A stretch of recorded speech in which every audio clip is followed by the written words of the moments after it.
Very rarely, if at all, have I had the honor and privilege to introduce someone whom I can well and truly simultaneously claim is one of, if not the best, in so many spheres.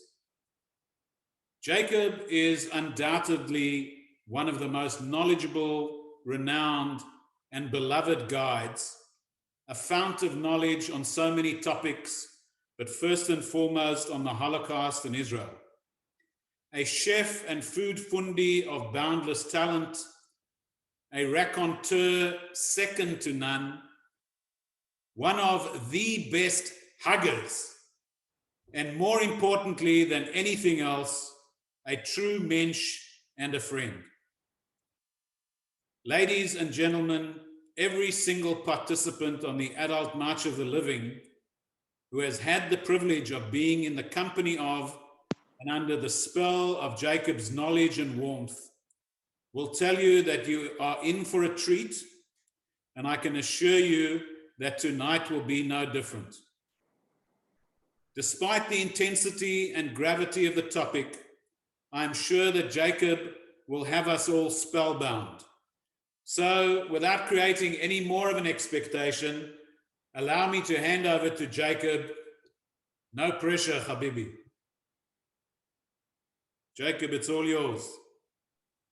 Thank you, thank you. My goodness, I'd like to first ask everybody to lower expectations as much as possible and to say hi to all these wonderful familiar faces. So good to see you again here. And let us start for a few seconds listening to one of the most famous songs relating to the topic we have been looking forward to. Please motion to me if you can hear the music.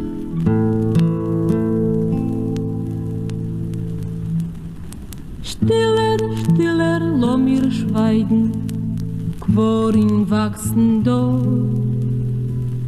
Haben sie verpflanzt die Sonne, grünen sie zum Blau. Es führen Wegen zu Ponary zu, es führt kein Weg zurück. Ist der Tate wo verschwunden und mit ihm das Glück. This amazing song actually was written as a lullaby for a child who lost his father in Ponary. He was still in the ghetto, and the song was written and composed while the ghetto was in existence. We'll talk later on about the composer who was 11 years of age, somebody who grew up to be one of the most fantastic musicians in Israel later on. So let's begin. Many of you have traveled to these far regions. When we talk about the destruction of the Lithuanian Jewry, we talk about quite a few other countries that define the Lithuanians or the Litvak. So it's, as you see, the trip will take us from Tallinn to Kloga, the northernmost concentration and death camps by way of Latvia into Lithuania.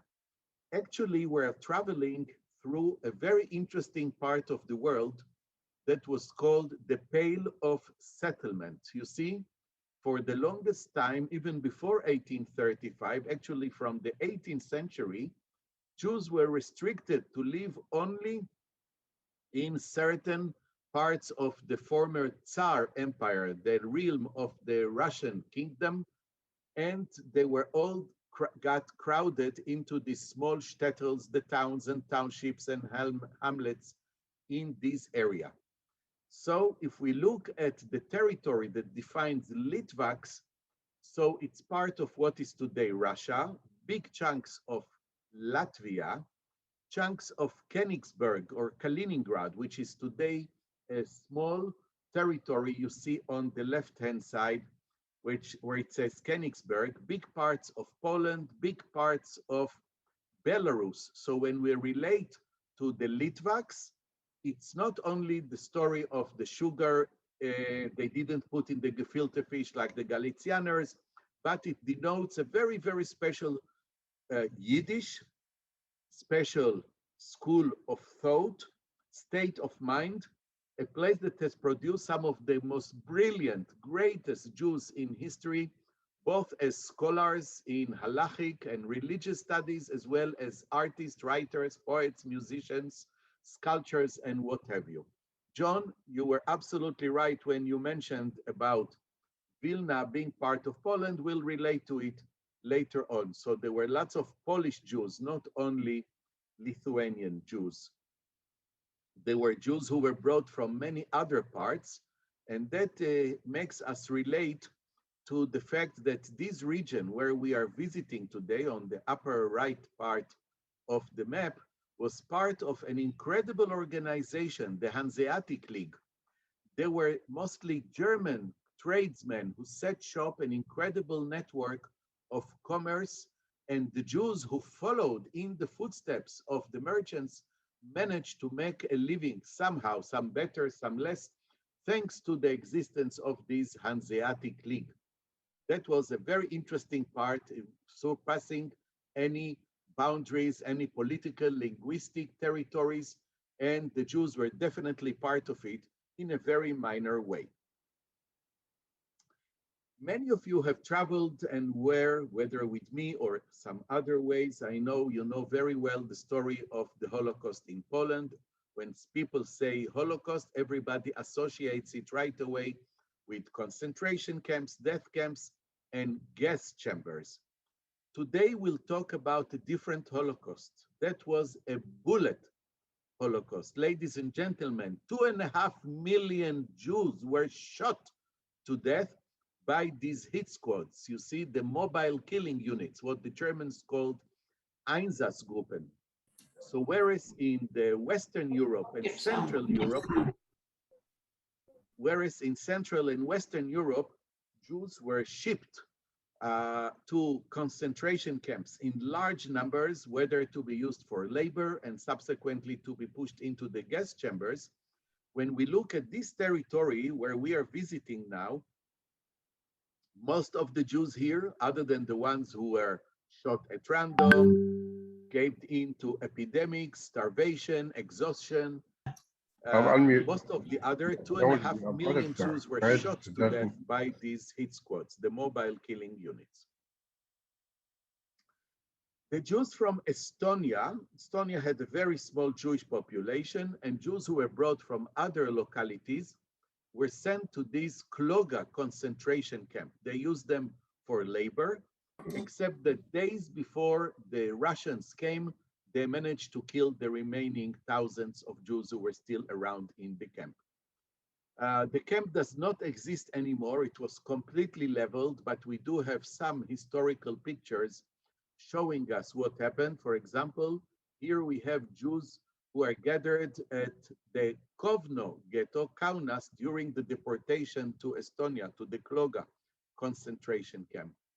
The same pictures, unfortunately, as we have seen in many other places, the atrocities, the abuse, the disrespect, the humiliation of the Jews by the Germans and by local accomplices, a word I'm gonna repeat many times today.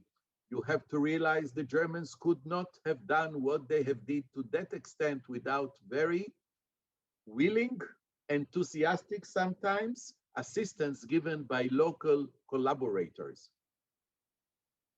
And as I mentioned, finally, we are already at the end of the war. They realize they are losing. The remaining people were shot to death. So when the Russians arrive, they find thousands of bodies. Some of them were already burned during the existence of the camp. Some of them they didn't manage to cremate, and the bodies were just lying around. Today, when you visit the site, you see a very, very impressive memorial. By the way, soon as you enter Yad Vashem, which is the Holocaust Memorial in Jerusalem, the first picture you see and the first story you see is the story of Kloga. How they managed to continue the massacre, how they insisted on not stopping what they were doing, even though the Russians were right there. They could hear them, they could see them, they could smell them. And they managed to kill the last remaining Jews of this camp. The camp has lots of stories, many interesting pictures, facts and figures, and it is a very moving experience, a little eerie. The forest there is so quiet and such a contrast to what you hear and what you see in the pictures of this memorial. I believe everybody knows this document, the one which was presented at the Wannsee conference on January 20th, 42. It tallied the number of Jews the Germans knew of in the various countries of Europe. Estonia is Estland in German. Look what it says, Judenfrei. They managed to free Estonia of their Jews. And the other point I'd like to make, and many of you know me, I carry on about it forever. How did the Germans get these numbers? Who helped putting up these numbers? How could they come to such amazing details, to the 500 or the thousands of people here and there? They approached a very interesting company who built probably the first computer or the closest thing to computer to tally the number of the Jews by projection, take facts and figures and project them and multiply and whatever. This cover of the book is very thick. Try to look it up, IBM and the Holocaust. I don't know how much they knew, but please look at the book. Try to read the book and you'll find it absolutely mesmerizing. From Estonia, we move on to Latvia, and right outside of Kovna, we see another forest, the Rumbula forest, where Jews were driven out of the ghetto. Some of them were taken originally by train, some of them by trucks, and then many of them, thousands of them, were made to walk from the Kovno, from the Riga ghetto to this forest. Look at the figures. There were 2 mass deportations, 2 marches, big ones, November 30th and December 8th. During that time, look at the figures. 25,000 Jews were killed, shot to death in this, again, very quiet, very nice forest. And I like this memorial because the artist put like at random, just symbolic tombstones. The thing that get me upset as well is here, as well as in many other places, is the signs that were put up by the local governments. For example, under the Soviet regime, a memorial was put up which says the victims of fascism, not mentioning the fact that they were all Jews. And it was written, as you see, in the Latvian language, in the Russian language, and in Yiddish. But if you don't know what Yiddish is, you don't associate it with Jews. And even here, it didn't say Jews. It says the victims of fascism. It's only in later years that we are walking around and we are changing and we're adding commentary and explanations describing the fact that in some places, most of the victims, and in some cases, like here, all of the victims were Jews. The memorial consists of a few of these structures which were put up on top of the deep mass graves. So we have a few of them throughout this area. We'll cross the border from Latvia into Lithuania. That's the core and center of our visit today. A small population, a country which is just about twice as big as the state of Israel, a little more than twice. Look at the number of Jews who were there before the war. Luckily, many of your ancestors, I know that many of you in Australia can trace the roots back to Lithuania and then by way of South Africa to Australia. So luckily, thousands left in the first part of the 20th century, but look at the number of the Jews who lived there before the war and how many survived. Ladies and gentlemen, when we talked about the victims of the Holocaust in Lithuania, we're talking about the second highest percentage of any Jewish community during the Holocaust, who perished, who was killed, who was murdered during the Holocaust. You move into Lithuania, and if you have the time, and I wish you would, try to make a few stops before you go to the big towns and cities in some of the small shtetls, you know, the townships in which the Jewish people lived. Unfortunately, It was not that properly documented. We have very few pictures, some of them from that period, and even from today. This is what lots of these houses that still survived. The Jews did not live in palatial mansions. Most of them lived in very, very humble residences. There were these wooden shacks. Nobody had a floor inside the room. It was compacted mud on top of which they will put some rags, some schmattes, as you would call them. People didn't have money for carpets or rugs. And some houses still exist today. This is a picture from one of the villages that you can still visit today and see the original structures in which Jews used to live. Lots of them collapsed, lots of them were shut down, used today as warehouses for various purposes. But there were dozens and dozens of such communities in which Jewish life continued. They were poor, but they insisted on educating the kids. They read, they studied, they maintained very active community life in the synagogues, in the yeshivot, and unfortunately, most of them perished. And as you travel today through some of these communities, you're going to see quite a few new memorials that were put up. For example, this one is the town of Shedova, and we will be very moved to see lots and lots of memorials in those places. Going into bigger towns, let's visit, for example, the town of Shaulai. The Jews called it Shavli in Yiddish, a major, major Jewish center, and the presence of a very interesting person, Chaim Frenkel, to the point that he even has his statue now standing, not far from the very beautiful house, a real palace, you would say, a beautiful villa, which he built. He owned a shoe factory. He was one of the largest shoe producers in the continent, selling shoes to the entire Russian Empire to the east and to many countries in Western Europe to the west. The house today is a museum telling us the story of this family and the Jewish community of the time. He built residences and he took care of the thousands of employees he used to hire to work for the factory. This was a synagogue he built. That's what the synagogue looks now. That's what it looked like at the time, was very active and very beautiful, vibrant Jewish community. Except that he, luckily, or I don't know how to call it, he did not live long enough to see the Holocaust. When the war was set on, the Jews were rounded into the ghetto.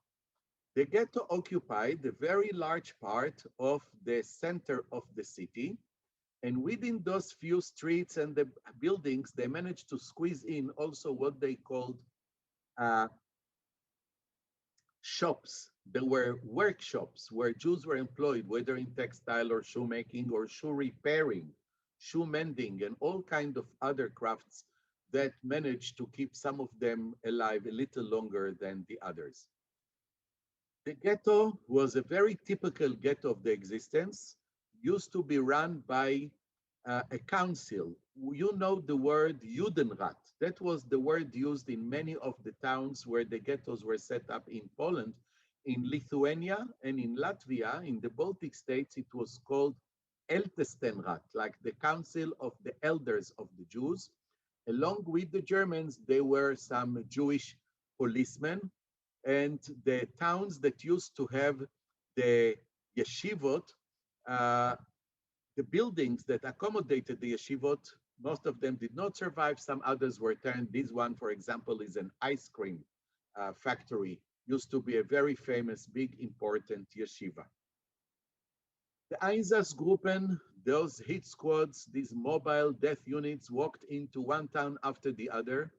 I picked up one town in particular because here they didn't wait for the Germans to come. This is the town of Malat.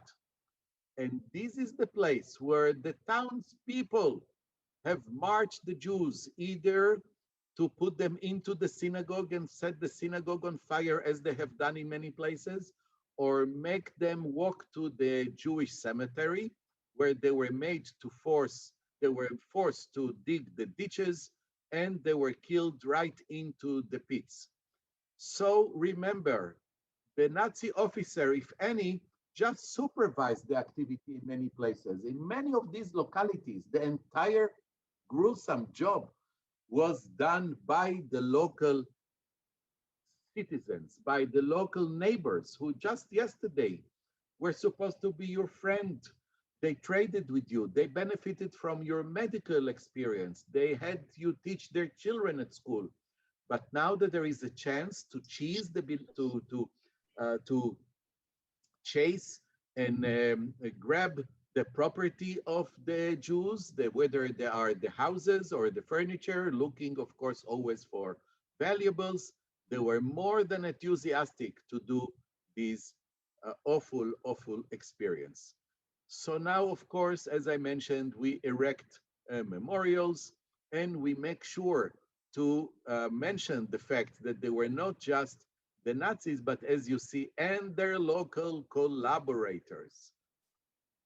In addition to the mass murder, there were other opportunities in this town, as in other places. They will come and round up some people at random saying, oh, we need you for work. So in one location, they kill, as you see, the 70 Jewish men. In another location, 85 Jewish women, not too far from each other, but on different dates, different times. I picked up Malat just as an example. We could have gone to dozens and dozens of other towns, but now let's go into Vilnius. You were right, John, when you mentioned Vilnius at that time was not part of Lithuania. Lithuania was born as an independent country just years after World War I. And as you know, with the subdividing and restructuring and redrawing the maps of Europe, Poland came to exist. After World War I, Poland was erased, was not present on the map of the world for 123 years. So when it was recreated, they have annexed a big chunk of Lithuania, which was populated by Polish-speaking people. Vilnius, Vilno in Polish, Vilna in Hebrew, Vilne in Yiddish, was a Polish-speaking. Of course, they spoke Lithuanians and Russians and Belarusian and Ukrainian and Yiddish, needless to say, and studied Hebrew. But this town was part of then Poland. It's a beautiful city with a gorgeous old city with 100 spires. Across the river, we have a very vibrant modern city with high-rise buildings. And this is an interesting part of the city. This is the Cathedral Square. The Jewish connection, if you wish. Did any of you hear from their parents when you asked for something you wanted them to buy for you? And the answer would be, who do you think we are, Graf Potocki? Did any of you hear this expression, Graf Potocki? He was a very, very wealthy Polish nobleman who, traveling through Western Europe, came across Jews, fascinated with the Jewish story he saw there, converted to Judaism, became a Ger Tzedek. Except that when he came for a visit here in Lithuania, he was captured by the Catholic Church for having abandoned the Catholic faith and was burned alive right here in this Cathedral Square. We'll talk about him later on. So as we walk through town, we see this fantastic, typical European traditional city with houses dating to the 17th, 18th, 19th century. And as we said, it was home to this remarkable, remarkable group of people that were very different from the Jews in the rest of Poland, in Galicia, Ukraine, and other parts. Of course, they were all wonderful people who left us with an incredible heritage. Lithuanian Jews had a very different approach.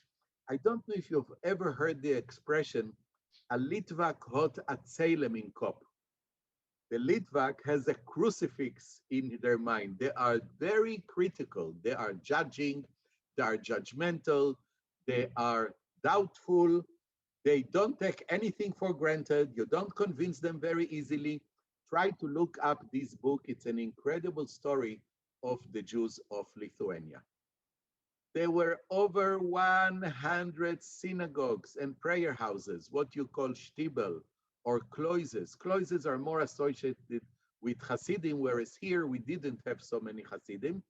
This is the place which gave the description of misnagdim. Misnagdim means opponent, the ones who oppose Hasidism, and that's why we say Litvaks versus Hasidim.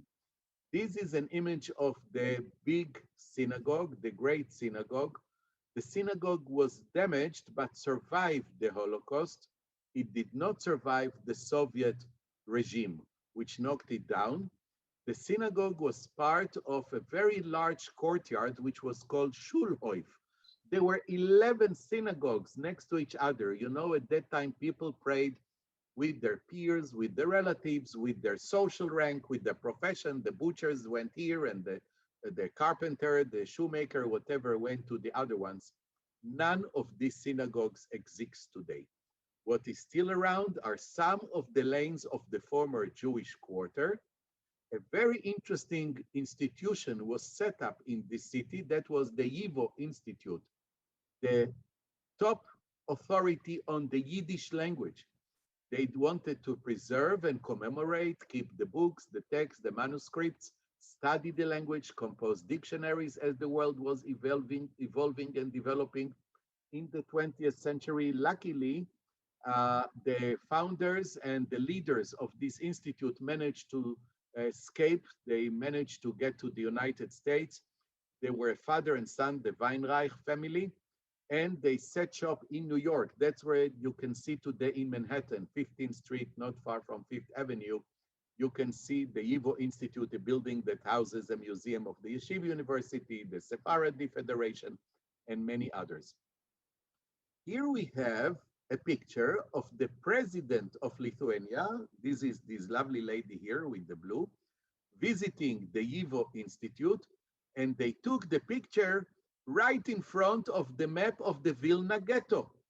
So the Vilna ghetto, actually there were two ghettos, and here we see a picture of commemorating just recently the site where the YIVO Institute used to be in Vilnius. We see this lady from her back. We're going to talk about her. Some of you might have met her if you visited Vilnius. I had the pleasure. We have just celebrated a couple months ago her 99th birthday. She's still working. She's the librarian of the Yiddish department in the Vilna University. 99. Unbelievable lady. She was in the ghetto. She escaped. She joined the partisans. She fought against the Germans, and then she was a member of the Avengers, the ones who went to settle accounts, if you wish, with local accomplices. Fania, we'll talk about her later on. We look at the map of the Jewish communities of Lithuania. That's what it looked like right before the war. So you see dozens and dozens of communities. There were not too many communities, actually very few, where the Jews made even a half of the population, hardly ever. There were 20%, 30%, 40%. They did manage to get into their hands the commerce and trade and the dentist and the doctor and the teachers, but other than, of course, the rabbis and the yeshiva students. The ladies were very crafty. They would also knit and weave and do all kinds of things. They would distill and they would rent or lease a section of the forest, and they would have their some people working for them, Jews and non-Jews, in the timber industry. What is upsetting is we saw the map of the Jewish communities before the war, and look at the map of all the sites of mass murder. It's almost identical. Each and every town here has seen the arrival of the Germans with the help of the local villagers to kill the Jews in situ. And that's how the outstanding, the most incredible majority of the Jews of this country were killed during the Holocaust. In Vilnius, they put two ghettos. There was a small ghetto and a big one. The small ghetto existed only for 2 months, from September till November 41. The bigger ghetto existed for more than 2 years into the end of 43, even 44, some activity still existed. The small ghetto accommodated, soon as it was set up, the elderly, the weak, families with children, people who were handicapped, the ill, the sick, the weak, whatever. and they were the first one to be sent to their death, whereas the others here were kept for, as I said, over 2 years, where they were used for slave labor in many different capacities. This is an aerial photography of the ghetto. And now as you walk around, they are rectifying it in many ways by putting many signs. Unfortunately, not too much in English, but in Lithuanian and Yiddish. So here it says that is where the gate of the small ghetto used to be. It was from September 41 till the 29th of October 41. Through this gate were driven to their death 11,000 Jews. The other tens of thousands lived and managed to get squeezed into the bigger ghetto. You see, there were just a few streets. And into these streets, they managed to get crowded tens of thousands of people. Here the inscription in Yiddish says, those of you who cannot read it, here stood the gate of the big Vilna ghetto. Through it, from the 6th of September 41 till the 23rd of September 43, were driven to their death more than 30,000 Jews. They all were cramped and crowded into the small ghetto. The ghetto was in a very heavily populated Jewish area where the Jewish hospital used to be, the schools, a Jewish theater, an almhouse, a library. And in one of the buildings, they accommodated the Ältestenrat. Remember, the Council of the Elders of the Jews? And I know that now lots of people come up with all kinds of stories and accusation.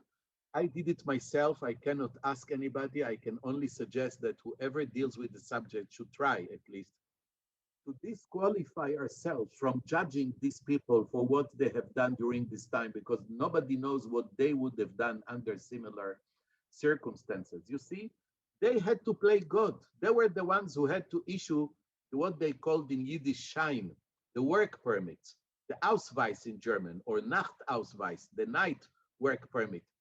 Every day they would issue the permits. Getting the permit meant a new lease on life, at least for one more day. And what a horrible, horrible thing they had to do.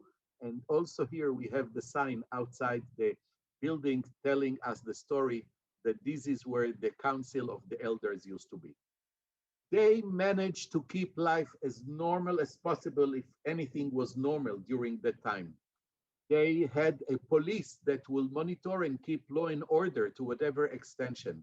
The doctors, with very few medications and materials, managed to keep everybody reasonably healthy, no spread of epidemics, and education continued.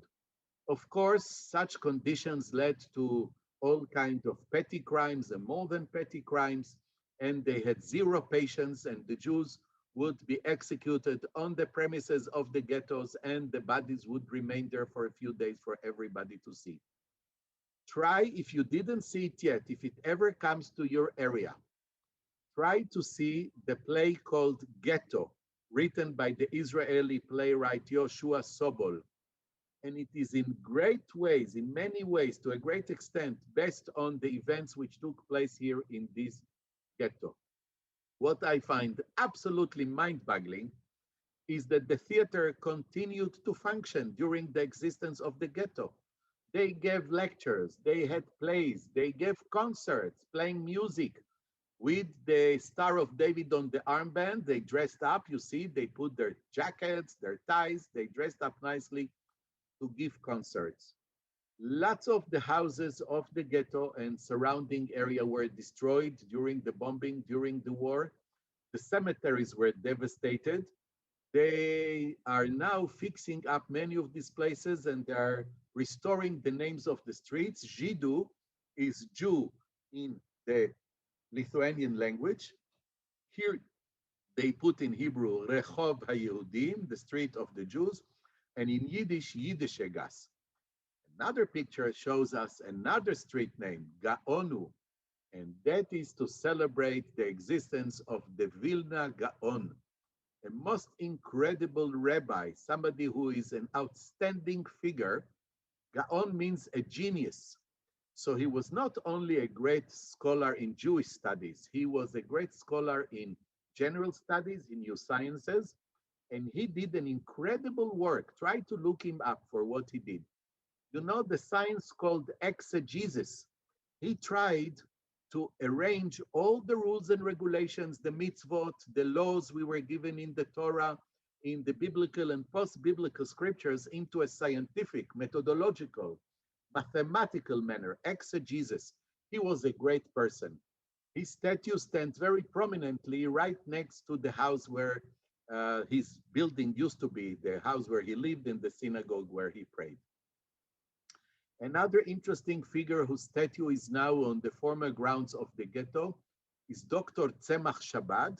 He was a doctor where the children were afraid to go to see a doctor. They loved coming to him because he would tell them stories.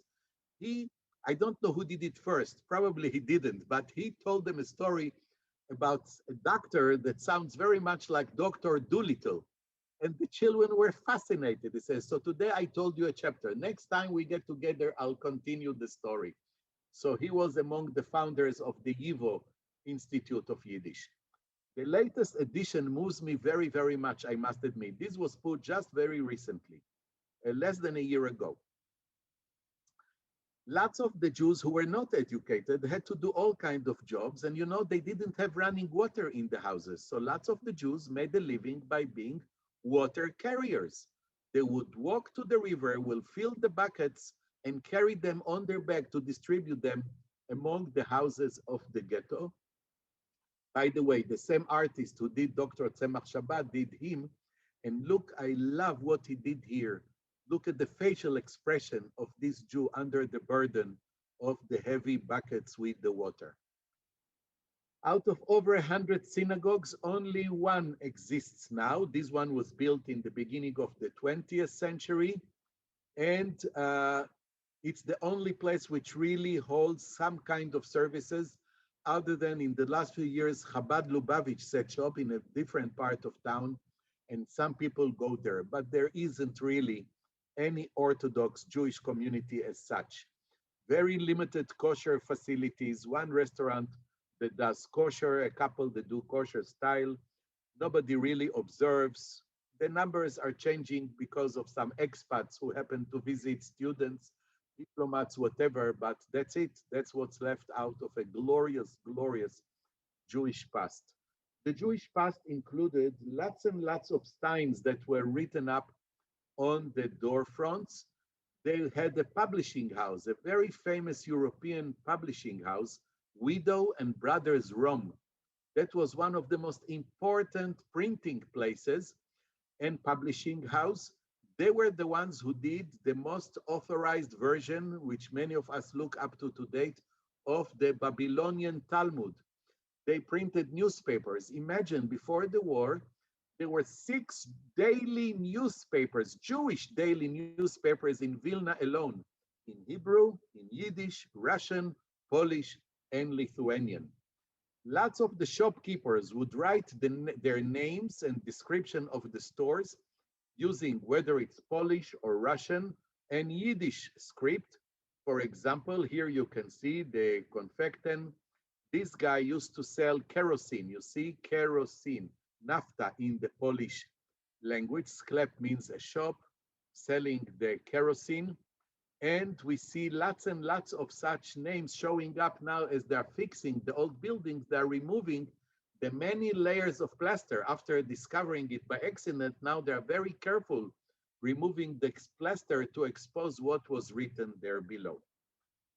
We have so much to tell, but we have to proceed. I'd like to mention, as I find it personally most important to do, to mention some of the righteous among the nations. This was an amazing lady. Please look her up.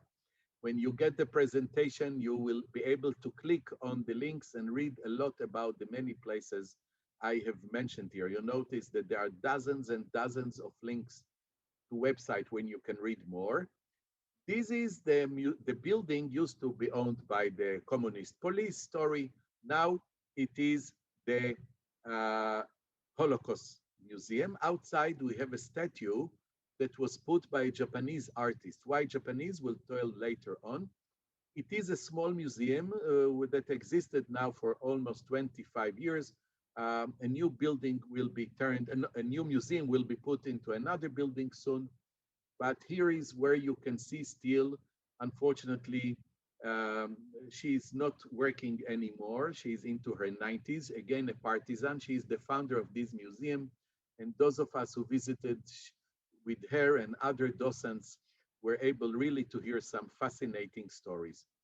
This building was the library during the time of the ghetto. Dr. Hermann Kruk ran it with an iron fist. Imagine during the existence of the ghetto, this is a mind-boggling notion. They used to send late notes to people who didn't return the books on time because somebody else was waiting for the book.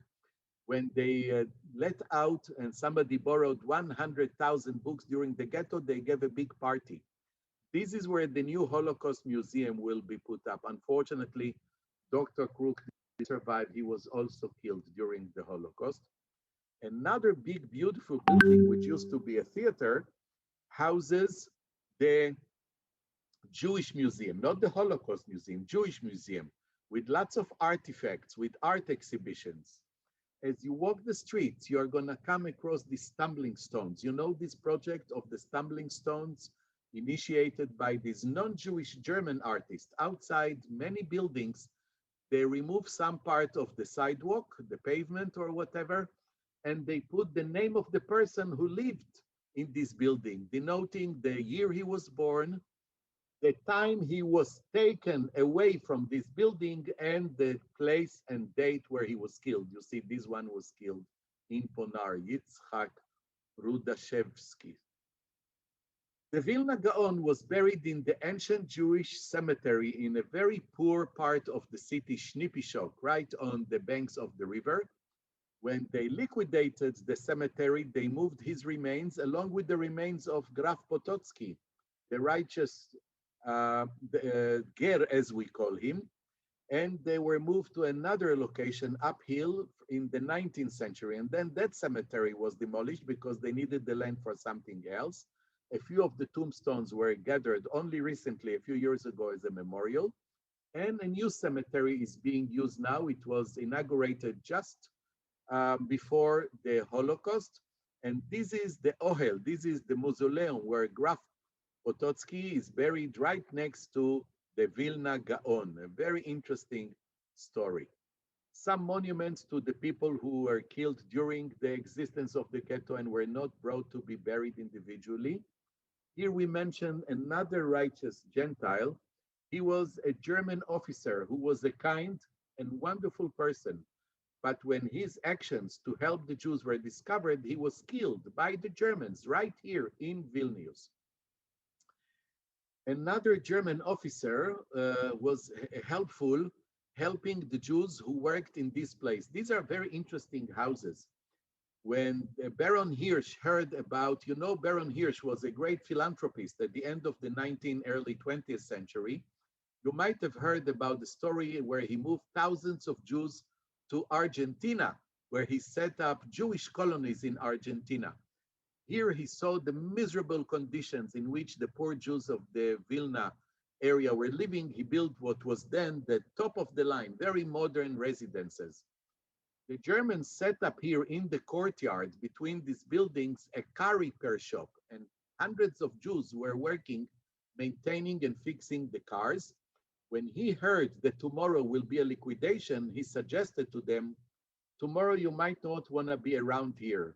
And they fled. Unfortunately, a few hundreds who were with children and elderly parents didn't.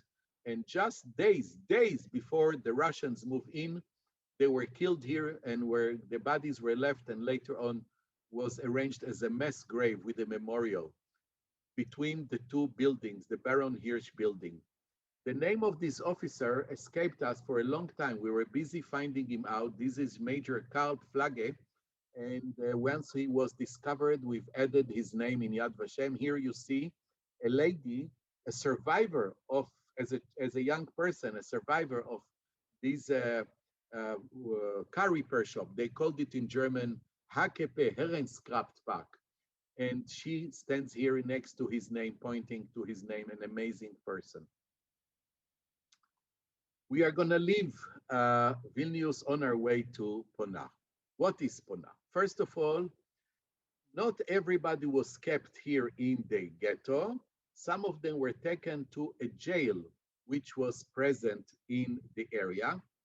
Before the war, the forests south of Vilnius were a very popular place for a day out. They will go out for a picnic. The kids from the Jewish schools, the gymnasium, students, whatever, will come for a field trip in the forest. At one point, they started rounding up the Jews from the jail. The jail still exists here. And then they started marching the Jews through the only gate that was available to take them out of the ghetto, and they were marched to Ponar. When we say they took them, again, there would have been one or two Germans and many local people, either as the police or volunteers who volunteered enthusiastically to join in this operation. The Jews were marched to Ponar, which is a town a little south or a village with a train station. The importance of the train station was that it was the next to where the airport structure was being put, and that's where the Germans put the barracks for the guards. Nobody was kept in these death camps. It was not a concentration camp. It was a death killing field surrounded by electrified barbed wire fences. You can see the German inscription. They put mines, Minen, Lebensgefahr, life danger. Barbed wire fence around what?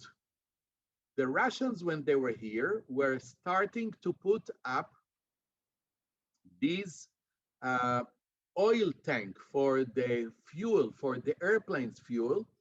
They wanted to create these deep pits, and they did, 7 of them, where they were going to put up the containers for the fuel for the airplanes, but they didn't finish doing it. So when the Germans come, they found it, my goodness, isn't that wonderful? What an ideal place to carry out their devilish plan.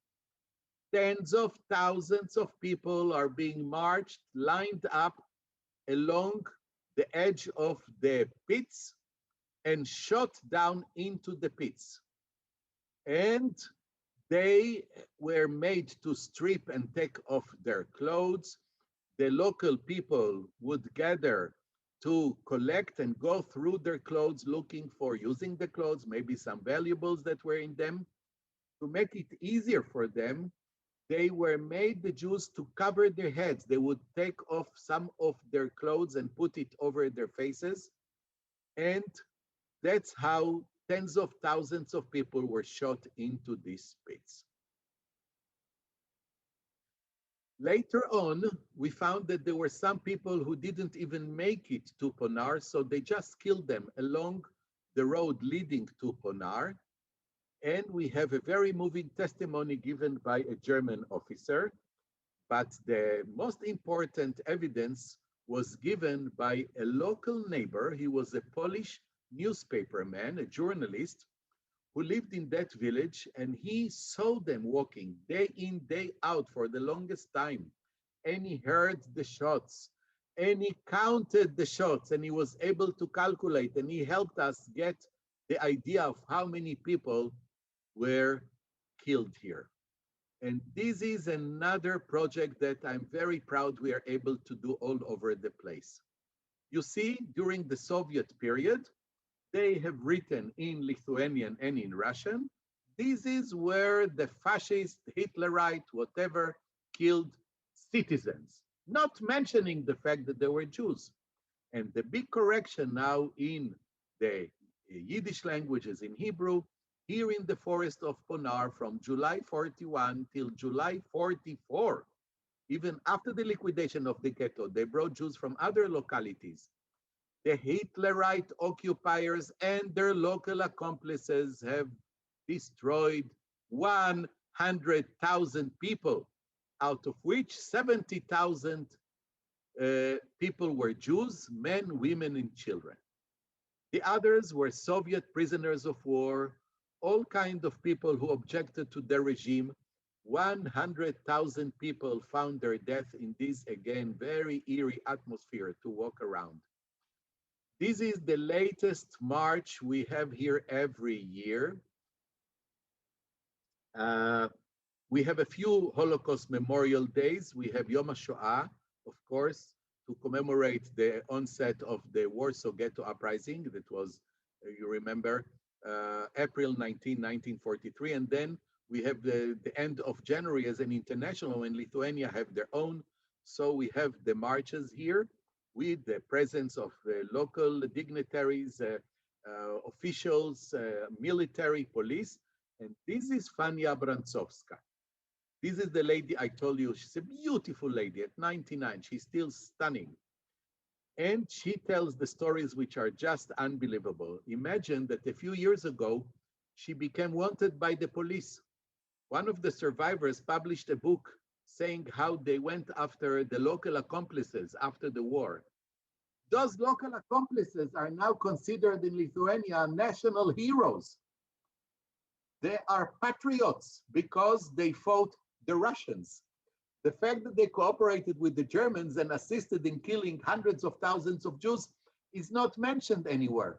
Lithuania put up a genocide museum which doesn't mention the Holocaust.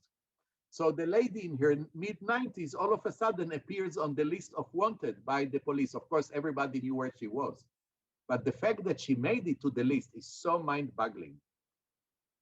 A memorial was erected in Ponar, and here we see Fania. By now, this year, for the first time, she was using a cane to put the wreath in front of the memorial. And here she stands singing the Partisan song, along with another fascinating lady, a non-Jewish lady.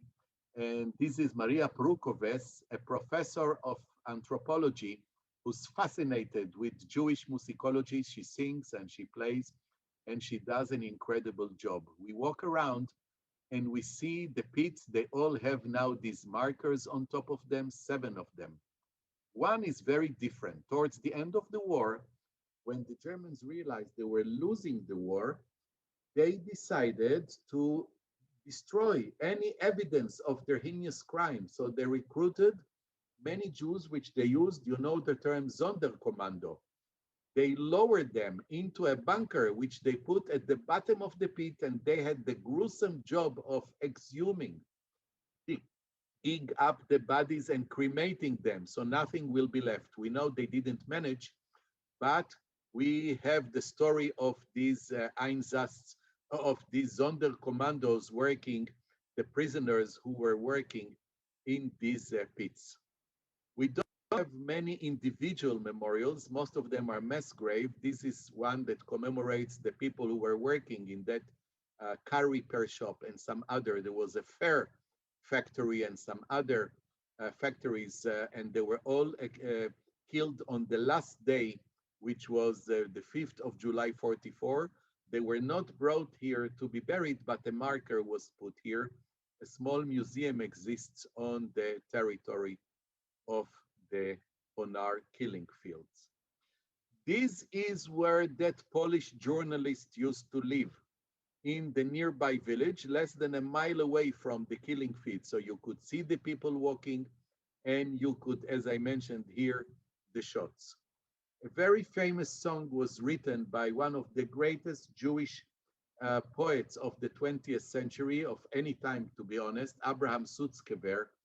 And it was written after the war, and it is a very, very moving poem, The Blade of Grass from Ponar, a glazer from Ponar. This is Maria Krupoves, and you can hear, when you click on this link, you can hear her sing the song about Ponar. These are the lyrics which we saw, and this is, imagine, an original poster that was published in the ghetto during the existence of the ghetto. This is the 6th of March, 43. And the young boy who wrote the music is Alexander Volkovitsky. Later on, this is what he looks like after the war at age 13. And he moved to Israel, and together with another great pianist, Bracha Eden, they were a leading performing artists in Israel for many decades. Another interesting person to look up is Professor David Katz. Born in Brooklyn to a family which spoke Yiddish, he became the quintessential. He is the top expert, the top authority on everything Yiddish. He came to teach Yiddish in the Vilna University. Soon afterwards, he was very upset looking at how history is being rewritten with Holocaust denial, or even worse, is ignorant, just ignoring anything that is Holocaust. Look up his website, Defending History. He's dedicated his life, literally, to defending history and rectifying all these wrongs. In addition to the many Jewish synagogues, we have here in Vilnius a Karaite synagogue. You know, it's a very interesting sect that has left Judaism back in the 8th century because they said, you guys overdid it. You have the Bible and then the Mishnah and the Talmud, and every now and then you have another scholar who adds more. We are stopping. We don't take it any longer. We are going back to basics, only the Bible. We talk about them because as we move out of Vilnius and Ponar, we come to a very beautiful little town in the lakeland, in the lake region, called Trakai. The Karaite Jews were brought here by the local ruler back already centuries ago in the 14th century.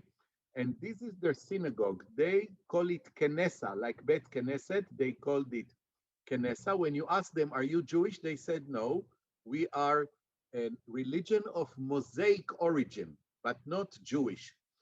The interesting part is when the Germans came and they saw the synagogue and everything is written in Hebrew, they went to the rabbi in Kaunas and they said, are these Jews? Now, Orthodox Judaism, Rabbinical Judaism does not recognize them as Jews. He said no. So they survived and the rabbi was killed right there, right after answering them. They chopped off his head, Rabbi Grodzinski. You know the Karaite live in this town when you see 3 windows in the facade of the building. The lakeland is really nice, and this is the castle which was the first capital of Lithuania. I know my time is out. It's been an hour almost now. And if somebody has to leave, I understand. But if I can have your attention for a few minutes more, I'd love very much to continue. May I continue, please? I realize some people have to leave after an hour. What do you say, Cedric? Please continue, Jacob. We're enthralled. Thank you, thank you, thank you. So after we leave the lakeland, we drive further and we go to Kaunas. Now, remember, between the 2 world wars, Vilnius is in Poland and Kaunas was the capital of independent Lithuania. A very nice town, maybe not as colorful and ornate as Vilnius, but quite interesting. One synagogue survived, which is now being used by the local Jewish community. Nobody there is Orthodox, there is no kosher facility, but it's like a social gathering and something to remember with their parents, grandparents, some of them. Most of them are new Jews who came from the former Soviet Union and expats. Inside the synagogue, we see the list of the yahrzeit. Look, these are all the small villages, all of them within 20 kilometers around Kaunas, around Kovno. Some of them have 2 yahrzeit. You see, for example, this is for the men of this town, Janove, and this is for the ladies. A children memorial is erected outside in the courtyard of the synagogue. And when we talk about Kovna, Kaunas, and the Holocaust started before the Germans started killing. It was the local Lithuanian nationalists who rounded up dozens of Jews at random in the street and brought them to this place, which was called Lietukas Garage. Sorry for the graphic details, but I must tell it. They took hoses and put them into the mouth of the Jews, closed the mouth of the Jews and turned the water in, imploding and exploding them with the water into their inner parts. And that was done by the local Lithuanians. Here we have a marker next to the site where this event took place. And right soon after the Germans came, already in 41, we have a ghetto that was set up a little away from the center city. You see, this is where the garage was. This is where we have the different townhouses in the center city. The ghetto was set up across the river in a very poor suburb called Slobodka, and the ghetto is the one which we are very, very moved to know more about this ghetto than about any other ghetto. How come? Because of this amazing man, George Kadish. He was a photographer. He worked in the hospital, in the Jewish hospital in the ghetto, and he had access, therefore, to, you know, the different films and whatever materials you need to take pictures and process and print. His camera, which you see in the picture, is exhibited prominently in Yad Vashem in Jerusalem. Many of the pictures he took through the buttonhole of his jacket, of his coat, or whatever season. And he left us with amazing pictures. This is the most documented ghetto in the history of the Holocaust. And of course, many of the pictures he took are very, very upsetting. And look at this description. Also here, like you saw in Warsaw, remember, we saw it together. There was one of the main streets went through the ghetto, so they put barbed wire fences on both sides, and a bridge was erected so the Jews could go from one side of the ghetto to the other. The pictures are really very special. Many people could identify after the war relatives and some of them themselves. Maybe the most moving picture which moved him and never left him personally, this is Kadish, of course, in later years. In one of the houses, after they went inside and killed everybody there, they found on the wall, somebody wrote with their own blood. They dipped their fingers in their own blood and they wrote on the wall, Eden Nekume, Jews revenge. What an incredible, incredible story. Another moving document is a letter written by the head of the Jewish Council, the chairman of the Ältesten Rat, Elchanan Elkes. He managed to send his children before the war to study in England. He writes the letter knowing that when they will get the letter, if they'll ever get it, he will be no longer around. So it's kind of a will written in the most incredible Hebrew with beautiful handwriting. The building of the big yeshiva that was moved into the ghetto was named the Slobodka Yeshiva. The building still exists. For a long time, it was a tailor workshop. Now it stands empty. Just a sign saying outside, here stood the new Bet Midrash of the world-renowned Slobodka Yeshiva. Another incredible person was this doctor, a non-Jewish doctor who helped save the life of dozens of children. He would come up with all kinds of excuses to smuggle them out of the ghetto, so we owe him a lot. Kovno is right next to the border with Kaliningrad today. At that time was Eastern Prussia. And the Tsar was afraid of the possible invasion of the Prussians, the Germans. So the city is surrounded, as we have seen in one of the maps earlier, by many, many different fortresses. Here is the 7th fort. In 41, the Nazis brought out 3,000 Jews. Most of them are the Jews from Kovna, and killed them here. But the major killing field of the Jews of Kovna was the 9th fort, a huge fortification where Jews would be rounded up to be brought. Many of them never entered the fortress. They simply were taken to the fields right outside, again into the pits, into the ditches where they were shot. And again, rectifying the different signs, you can read it here. This is the place where the Nazis and their assistants killed more than 30,000 Jews from Lithuania and other European countries. First of all, the figure today stands anywhere between 35 and 37. What's the story of other European countries? My goodness, we are so far away from anywhere. They brought Jews by trains from France, from Austria, from Germany. As I mentioned, most of them never set foot inside the building. They were just made to stand either in the fields or against the walls. Here you see the bullet holes, the shooting marks on the walls of this fortification. Once you go inside, you see the sign saying that's where they shot and then they burned, again in an attempt to hide the evidence of what they did. The memorial which stands outside, as far as I'm concerned, is one of the most awe-inspiring, most impressive memorials. It's huge. It's unbelievably powerful anywhere. Now you see the signs. The city of Munich laments the death of 1,000 of their citizens. The city of Vienna, and so on and so on. So every time I come, there is an additional sign that is being put recently by the different townships, by the different municipalities of the towns from which area the Jews were brought here to be killed in the 9th fort. This is, of course, where we have the ceremonies. And another escape story. Unfortunately, most of the people who were kept inside the jail were captured later on. I managed to meet a couple of them who survived and lived in Israel. Unfortunately, none of them is still around by now. When you go inside, you see the conditions in which they were kept, but again, some of them for a very short while, some of them the Sonderkommando for longer periods.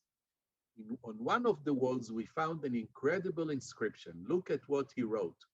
Jules Hershkovitz from Anvers. Anvers is Antwerpen in Belgium.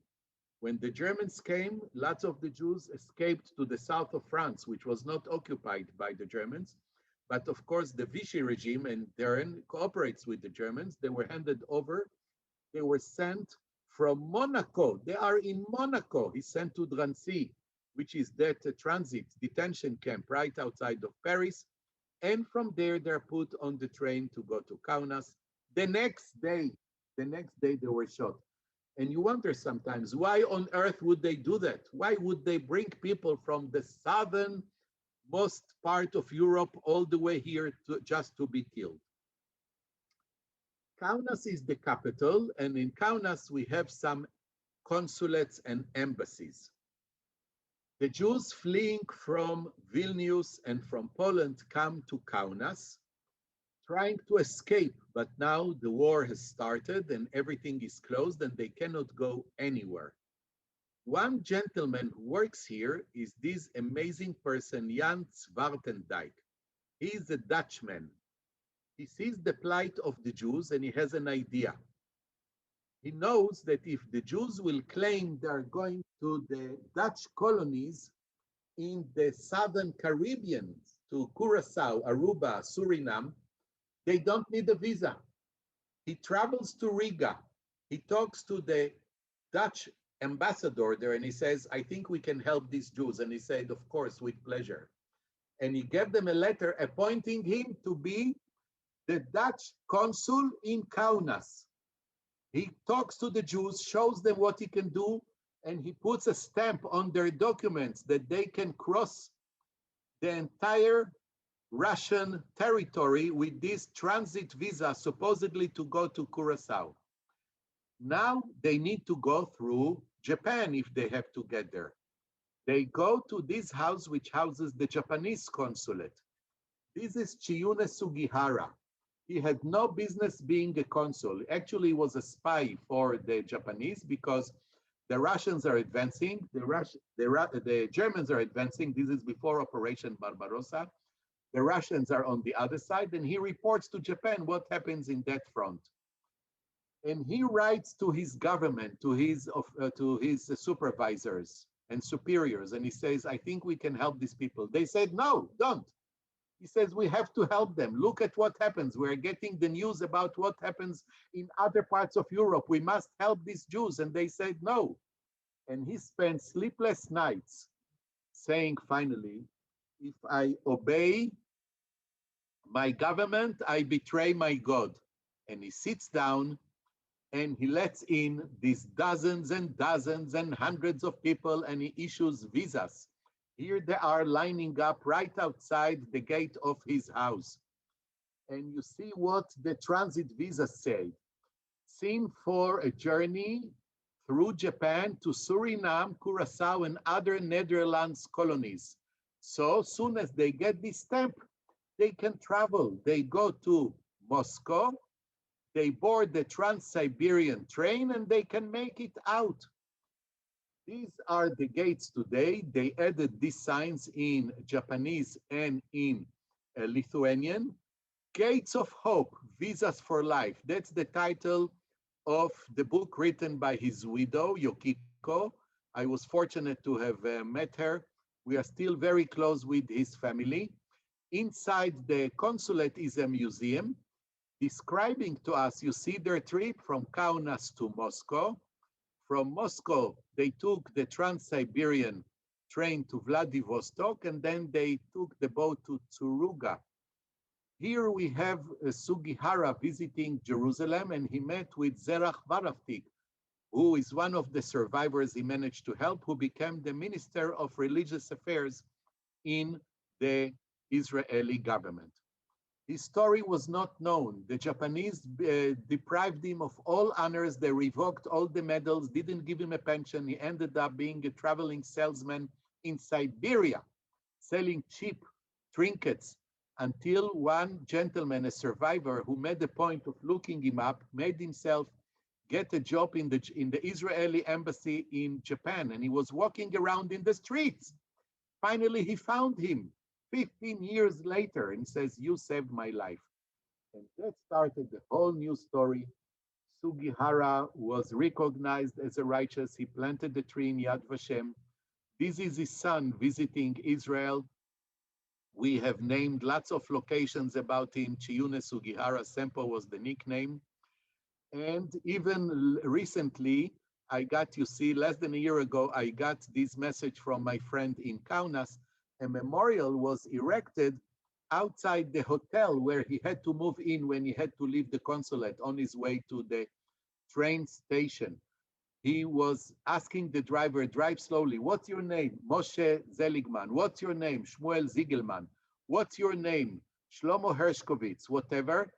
And he would sign. And then on the train, while the train was moving, he was still writing. He saved the life of 6,000 people. Chiyune Sugihara. This young man, Simon, was the director of the museum. Unfortunately, he passed away a few months ago. When the news came to Sugihara's son, he asked, "Please wait for me." He took the plane in spite of COVID and everything. He came to be at the funeral in the Jewish cemetery in Kaunas. Oh, you know me, I can go on forever, but I think I've stretched it a little more than was planned. So I'd like to apologize if I kept you for too long. Jacob, that was David Stern. Can I ask David Stern to unmute before you do anything? Sorry, Cedric, I'd like to take over. David Stern, please Yes. unmute and tell us your story. Oh, my story is just that my father was a recipient of one of the Sugihara visas, and there is an organisation in Australia of Sugihara survivors. And Where was your father from, David? Sorry, originally from Bielsko. Yeah.